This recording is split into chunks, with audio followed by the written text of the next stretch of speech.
In this video, I'll be talking about my strategies and what I do in Fortnite Ranked that could make you get better and win more games. Probably. I will be more precisely talking about what to do at the start of the game, mid-game, and end-game. Best loadouts to use during the game depending on your style. I will also try to talk about Rank 0 build and build solos, duos, and squads. Now without further ado, let's get started. Now first, I know this might sound very obvious, but practice before actually going into any ranked game. You cannot believe how many people don't do that. For example, me.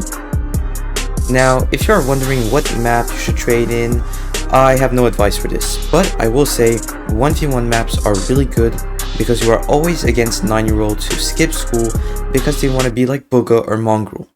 Now, people don't really like that idea, but trust me, when you are against someone far better than you in mechanics, your brain will start to find ways to push someone but stay safe at the same time. So that's something that's really good. I also recommend going Fortnite casual and getting a lot of gold bars. These gold bars will help you a lot when you want to buy weapons or get good augments. It's also a good way to try and get used to the new Fortnite season and the weapons. Now, it's also worth noting that when you want to be serious with ranked, I don't know, cash cups and whatever, well, people think that you automatically need like good things, like a good keyboard, a good mouse, or a good controller.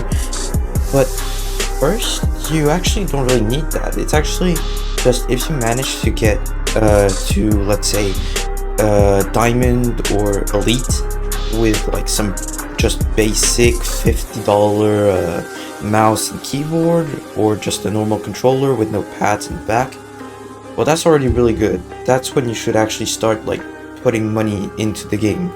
But before you are like elite, I wouldn't recommend that. But I do recommend actually getting a good mouse or keyboard or controller, because I bought my mouse for like 60 bucks and it hasn't even been a full year, I think, but it's already broken. Mouse wheel doesn't work and I feel like it's less responsive. So be careful when you want to buy your gear. When you are finally ready to go into ranked Fortnite, just remember your usual drop will not be the same in ranked and casual Fortnite. For example, I used to go to this drop spot in casual, but never in ranked mode because there are usually 5 people that go there with me, and these people are usually far better than me in Fortnite. So you might have to play a few games before finding a good drop spot. This might make you lose some points, but don't worry, after you find a good drop spot, you will get them back easily. Another thing is the new Fortnite biome. I don't really recommend going there because of all the sweats that drop there, because this place is a hit or miss drop, depending on the lobby. For example, you can drop in the new biome, get a really good drop spot where no one is really close to you, get probably 8 kills and get top 3 or something. But the next game, there might be a few people going with you to that same drop spot that you went before, and these people are normally just really good at the game.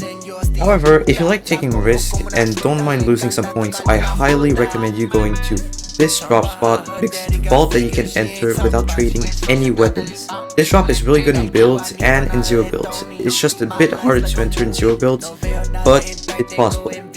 Now, it's important to say that if you drop at the new jungle biome, the thermal DMR will be crucial to find people in bushes or on trees, because in team ranked there will be a lot of people up there, and trust me, it's very annoying. The best loot at the start of the game is of course an AR, shotgun, an SMG, and heals. When you don't know what weapon to choose, there really isn't a better one than the other. It really just depends on your aggressiveness and how you play the game. If you are more of a person that likes to push people and is really good at box fights, then your best loadout will be the flapjack rifle, the havoc shotgun, and the SMG is not really important, so you can just choose any one of them. However, if you are more of a player that fights from further away and doesn't like to push, and I would recommend to change the flapjack rifle to an MK Alpha. Now, this loot is only really good for solos because in duos, squads, or in zero builds, the loot changes drastically. In zero builds, the best loot would be a flapjack rifle or an MK7, shotgun or a havoc shotgun, and an SMG. Like I said, it really just depends on your playstyle. But you and your teammate will always have to carry a kinetic boomerang each. Or one of you has to have a kinetic boomerang and the other one has to have the Cybertron cannon. Now this is very important in zero build, since there's basically no way to protect yourself, and these weapons can have some pretty good range and they can deal a lot of damage.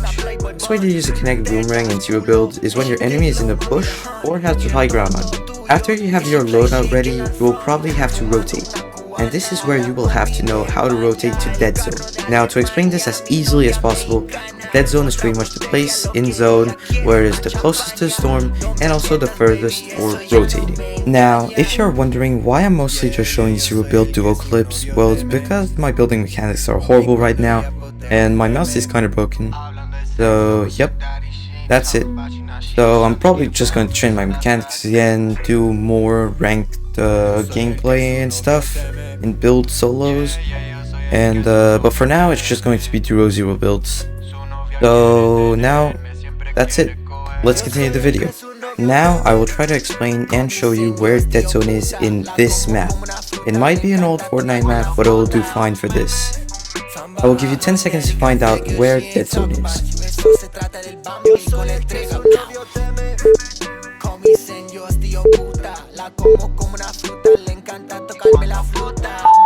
If you haven't figured it out, it's right here. If you got this right, comment it down below so I can see who did it correctly and who didn't. If you still don't understand or want a more detailed version of this, I will put a link down below for how to enter the vault that I talked about earlier, and one which is a video about how to rotate. Now, this is when you really need to get those loot crates that take forever to open, because it's really worth it. You can get some really good loot if you open it early after it spawned, but even if you just get some blue rarity weapons, it's fine, because you can still get the most overpowered heal in the world, the legendary slurp juice. Now, this is when I would recommend you dropping your AR, because you will always be in a small zone with a lot of people in it, so the AR will kind of be useless.